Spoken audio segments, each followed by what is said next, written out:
آج کے انسان کو الوؤں سے خاص شغف ہو گیا، اس لیے وقت کے ساتھ ساتھ انسانوں میں الوؤں کی صفات پیدا ہو رہی ہیں۔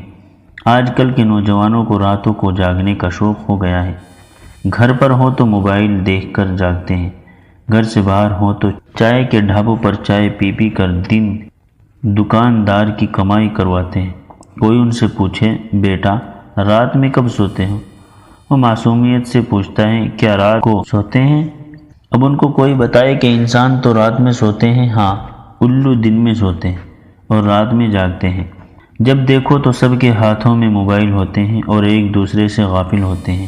انسان سماجی جانور ہے اور الوؤں کو ویرانی اور سناٹوں میں رہنا پسند ہے۔ اب ساتھ ہوتے ہوئے بھی اکیلا پن ہے۔ الو بیچارہ معصوم سا پرندہ ہے، ویرانوں میں رہتا ہے، اذیت نہیں پہنچاتا ہے، اس کو منحوس پرندہ کہہ ڈالا۔ اب الو منحوس ہے یا نہیں؟ مگر آج کل انسان ساتھ رہنے والوں کو اتنا عاجز کرتے ہیں کہ وہ ان کے لیے منحوس بن جاتے ہیں۔ الو کے بارے میں انسان نے مشہور کر رکھا ہے کہ اس کے خون سے لکھا جادو منتر اثر کرتا ہے۔ اس میں الو کا کیا قصور ہے؟ اصل مجرم تو انسان ہی ہے، اس لیے ایسے انسانوں سے بچنا چاہیے۔ الو بیچارے تو ویرانوں میں رہتے ہیں۔